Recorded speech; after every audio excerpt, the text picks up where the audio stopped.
इस कहानी के सभी पात्र और घटनाएं काल्पनिक हैं, जिसका किसी भी व्यक्ति या घटना से कोई संबंध नहीं है। यदि किसी घटना के साथ इसकी समानता होती है, तो इसे मात्र एक संयोग कहा जाएगा।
दिग दिगंत और अनंत तक गूंजायमान है।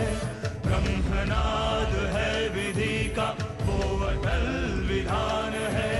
धर्म की अधर्म पर विजय का वो प्रमाण है। जायमान है वो अटल विधान है। विजय का वो प्रमाण है। ब्रह्मांड का महान योद्धा आर्यमान है।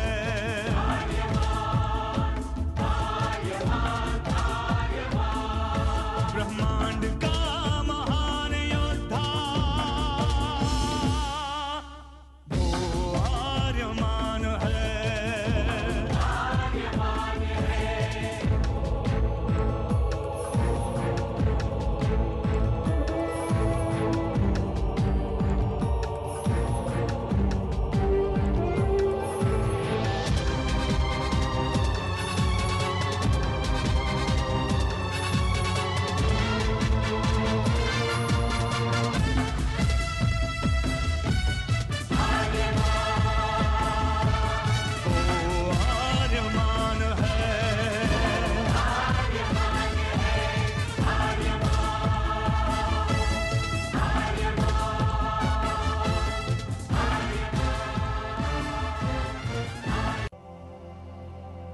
अनंत असीम ब्रह्मांड, अद्भुत, विशाल, विराट, जहां असंख्य आकाश गंगाएं प्रतिक्षण बनती रहती हैं, मिटती रहती हैं। हर आकाश गंगा में होते हैं अनगिनत तारे, अनेकों सूरज, और सूरज के साथ होता है अपना सौर मंडल, जिसमें रहते हैं अनेकों ग्रह। न जाने कितने सूरज चमके और बुझ गए, न जाने कितने तारे चमके और खो गए, न जाने कितने ग्रह, कितनी पृथ्वियां, कितनी सभ्यताएं बनी, बढ़ी और खो गई समय की इस अनंत धारा में। इन्हीं अनजानी परंतु अमर गाथाओं में से एक है महागाथा ब्रह्मांड के योद्धा आर्यमान की। बहुत समय पहले पृथ्वी से लाखों प्रकाश वर्ष दूर आर्याना आकाश गंगा में एक ग्रह था, थार।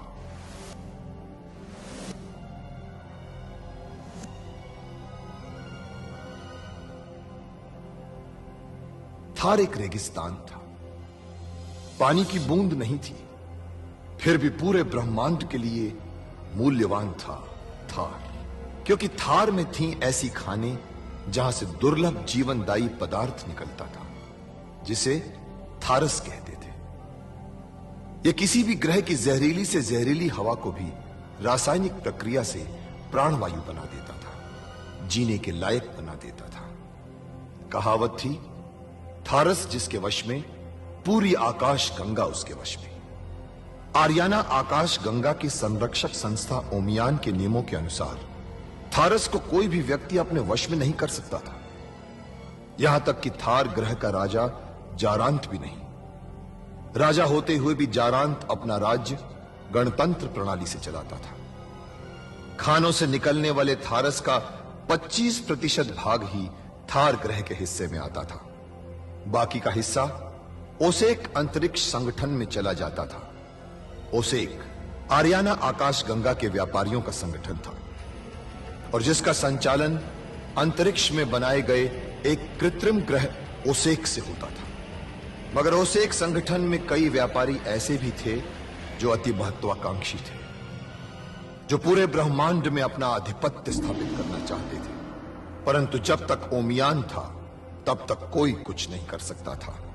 ओमियान अंतरिक्ष के लोगों की संरक्षक संस्था थी जो अंतरिक्ष के निवासियों के हितों का पूरा ध्यान रखती थी और अपनी शांति सेना के द्वारा संपूर्ण ब्रह्मांड में शांति और व्यवस्था बनाए रखती थी। इसी ओमियान संस्था का अध्यक्ष था महान होशिंग। होशिंग जिस ग्रह पर रहता था उस ग्रह का नाम था कुरुक्षेत्र, जहां आज छिड़ी हुई है एक महाजंग। अनंत असीम ब्रह्मांड, अद्भुत विशाल विराट, जहां असंख्य आकाश गंगाएं प्रतिक्षण बनती रहती हैं, मिटती रहती हैं। हर आकाश गंगा में होते हैं अनगिनत तारे, अनेकों सूरज, और सूरज के साथ होता है अपना सौर मंडल जिसमें रहते हैं अनेकों ग्रह। न जाने कितने सूरज चमके और बुझ गए, न जाने कितने तारे चमके और खो गए, न जाने कितने ग्रह, कितनी पृथ्वियां, कितनी सभ्यताएं बनी, बढ़ी और खो गई समय की इस अनंत धारा में। इन्हीं अनजानी परंतु अमर गाथाओं में से एक है महागाथा ब्रह्मांड के योद्धा आर्यमान की। बहुत समय पहले पृथ्वी से लाखों प्रकाश वर्ष दूर आरियाना आकाश गंगा में एक ग्रह था, थार। थार के राजा जारांत को पहली पत्नी नासा से कोई संतान नहीं थी, इसलिए उत्तराधिकारी पाने की आशा में वो जाबो ग्रह की राजकुमारी रासा को दूसरा विवाह करके थार ले आए।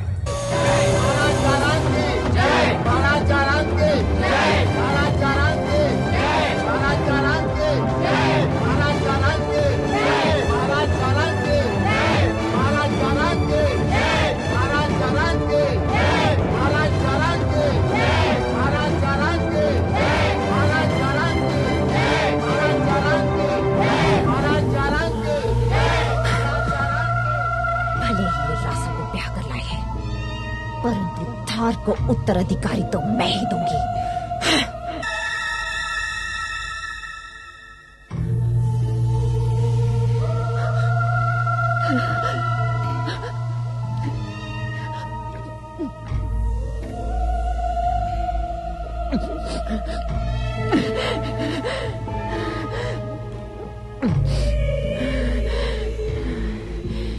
शुक्रांत, यदि मेरी संतान रासा से पहले ना हुई तो स्मरण रखना, मेरा और तुम्हारा दोनों का अंत होगा। चिंता नहीं महारानी,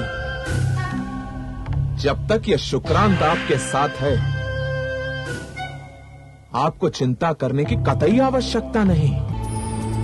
हमारी शांति भंग होती जा रही है। हमारी आकाश गंगा पर संकट के बादल घिराए हैं और उस संकट का नाम है नरक। क्या भविष्यवाणी हो सकती है महारोषे? भविष्यवाणी यह कहती है कि रासा का पुत्र उसका संहारक होगा, उसकी मृत्यु का कारण। भविष्यवाणी यह भी कहती है कि रासा का यह पुत्र थार का मुक्तिदाता, और जिस क्षण वो जन्म लेगा उस क्षण थार में हजारों वर्षों के बाद बरसात होगी। राहु, ओमियान में किसी को शक तो नहीं कि तुम हमारे जासूस हो? आपके लिए एक अशुभ समाचार है। वो क्या? होशी ने भविष्यवाणी की है कि रासा का पुत्र ही आपकी मृत्यु का कारण बनेगा।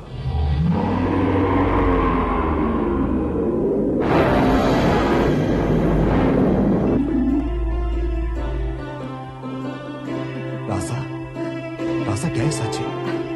हाँ महाराज। रासा, ये थार का भविष्य है। मैं आज बहुत प्रसन्न हूं रासा। बोलो क्या मांगती हो? थार के सुंदर भविष्य के अतिरिक्त मेरी और कोई आकांक्षा नहीं है महाराज। तुम अद्भुत हो रासा, बहुत ही अद्भुत। हाँ, किंतु आपके राज्य कर्मचारी तो मुझे अपराधी समझते होंगे ना? वो क्यों? जब से मैं यहाँ आई हूँ आप अपना अधिक समय राज्यसभा में नहीं मेरे कक्ष में बिता रहे हैं। ये परिहास का समय नहीं है महाराज। आप शीघ्र ही सो जाइए ताकि प्रातः राज्यसभा में उपस्थित रह सके। मैं प्रकाश बुझा देती हूँ।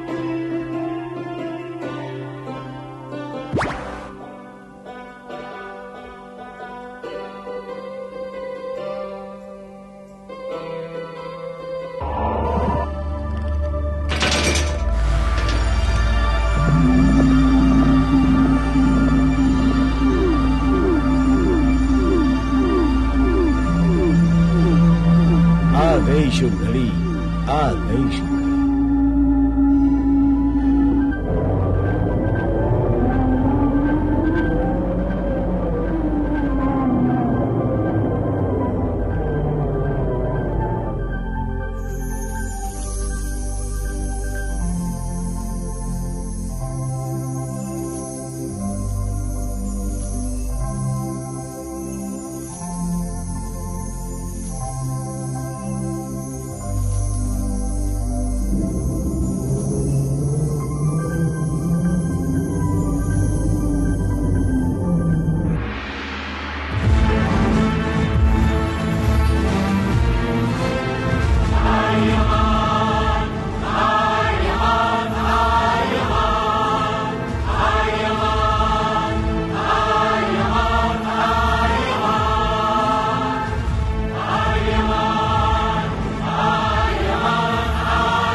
स्वागत है आर्यमान।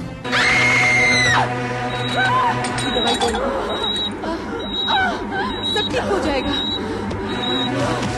सब ठीक हो जाएगा। अगर मेरा प्रसव शीघ्र नहीं हुआ तो महारानी रासा जीत जाएंगी और उनका पुत्र थार के सिंहासन पर बैठेगा। दाई कुछ कर, दाई कुछ कर, मेरा प्रसव शीघ्र करवा दे। महाराज जारान की जय हो। महारानी नासा को प्रसव नहीं हो रहा है, वो अभी तक प्रसव पीड़ा में है।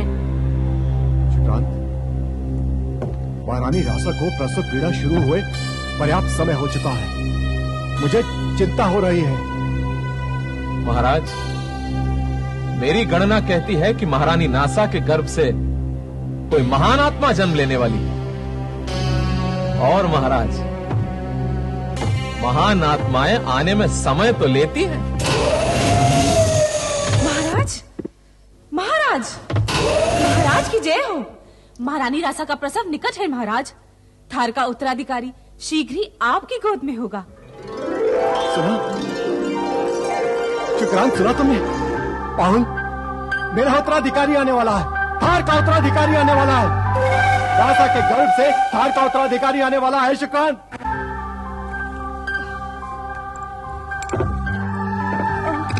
लीजिए, दवाई पी लीजिए महारानी।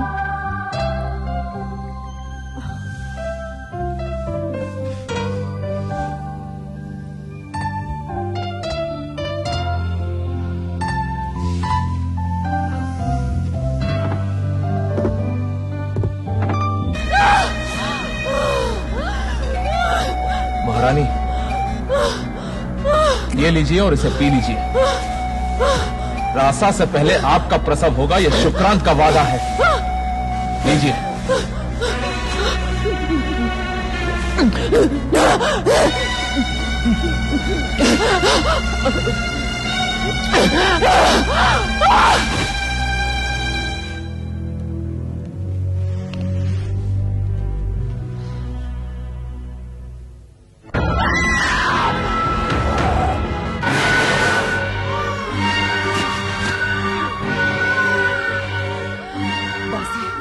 महाराज को जाके खबर कर दो, उत्तराधिकारी पैदा हुआ है। जी जी। दाई, दाई मेरा बच्चा कहाँ है? दाई मेरा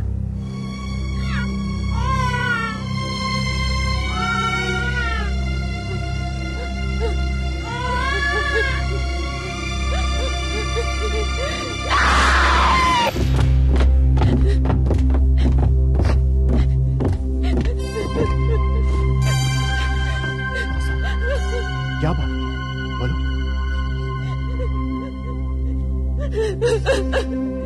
बच्चा तो जीवित है।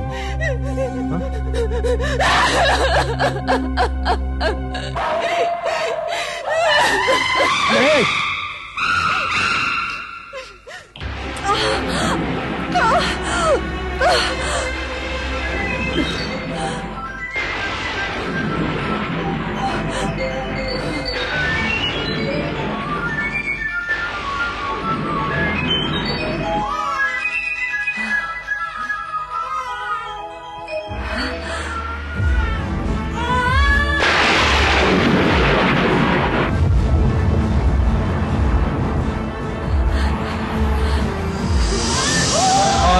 मुक्तिदाता पैदा हो, मुक्तिदाता थार का पैदा।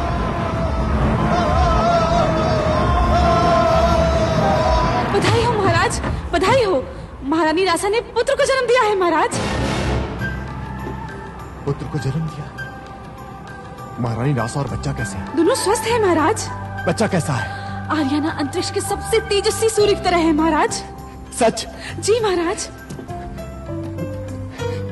मेरा उत्तराधिकारी पैदा हो गया। शुक्रांत महाराज, मेरा उत्तराधिकारी पैदा हो गया। जी। जीनो जी। तुम्हें मुमांगा इनाम मिलेगा।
आखिर होशिन की भविष्यवाणी सच हुई। क्या बात करते हो सामन कुर्बक?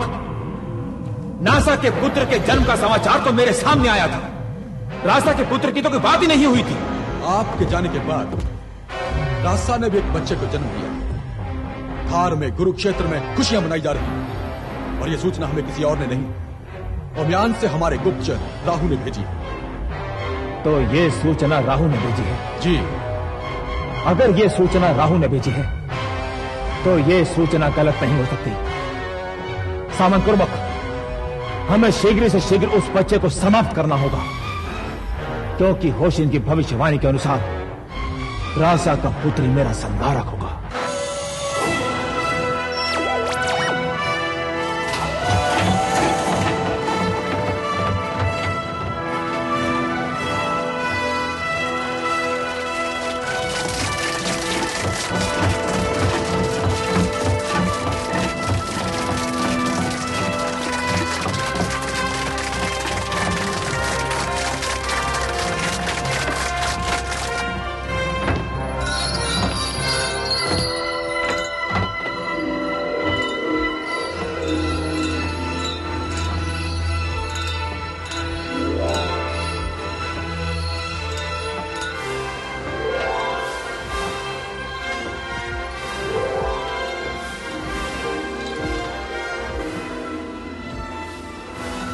तो बताइए राजजोशियों, हमारे दोनों बच्चों की कुंडलियां क्या कहती हैं?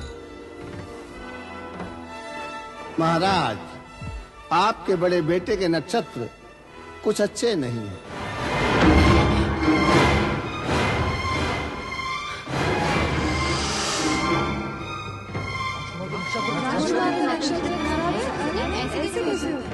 उसका जन्म थार के लिए अमंगलकारी है। अमंगलकारी? झूठ झूठ बोल रहे हैं आप लोग। यदि महाराज आपको हमारी गणना पर विश्वास नहीं तो आप किसी से भी गणना करवा सकते हैं। महाराज जारांत को होशिन का प्रणाम। प्रणाम महान होशिन। आप अचानक? पता था मुझे कि निमंत्रण नहीं भेजा जाएगा, परंतु आना आवश्यक था। बहुत शुभ है थार के लिए आपका छोटा पुत्र।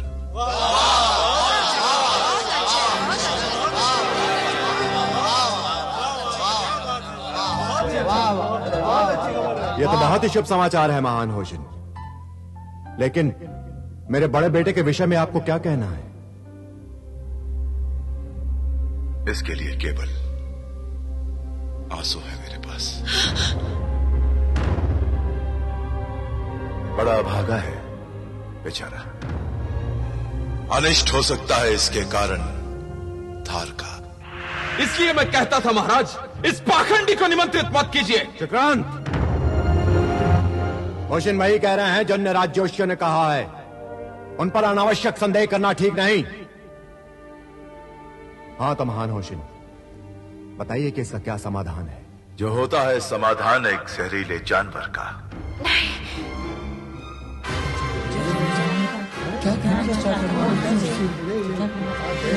मैं महान होशिन से सहमत नहीं हूँ महाराज। एक निर्दोष बालक को दंड देना अन्याय है, पाप है ये। मेरे बच्चे पर एहसान करने की आवश्यकता नहीं है, नहीं आवश्यकता। जो कोई भी मेरे बच्चे को स्पर्श करेगा उसका हाथ काट दिया जाएगा। परंतु महारानी नासा, ये थार के भविष्य का प्रश्न है।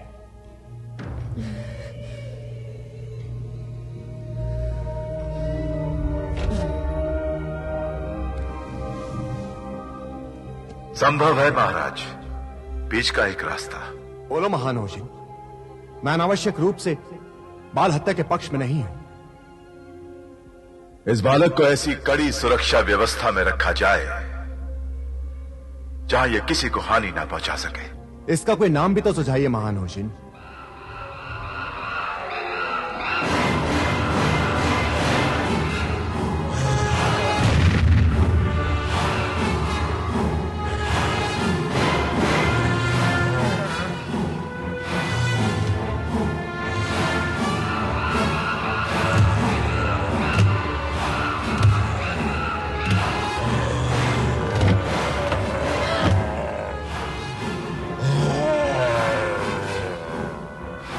ये कैसा विकृत बालक है?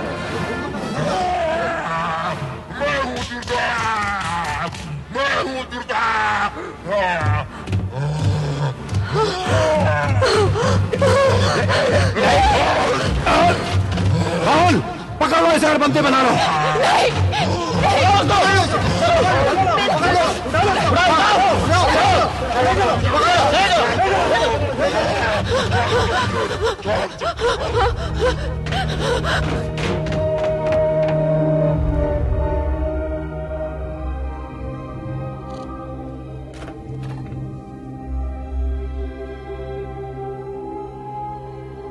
आज के इस खुशी के अवसर पर जो कुछ भी हुआ उसके लिए मुझे बहुत खेद है। इसके लिए मैं आप सबसे क्षमा चाहता हूं। महान होशिन, अब मेरे छोटे बेटे के विषय में भी कुछ बताइए। इसका और मेरा बहुत पुराना संबंध है महाराज। पिछले कई जन्मों से शिष्य रह चुका है मेरा।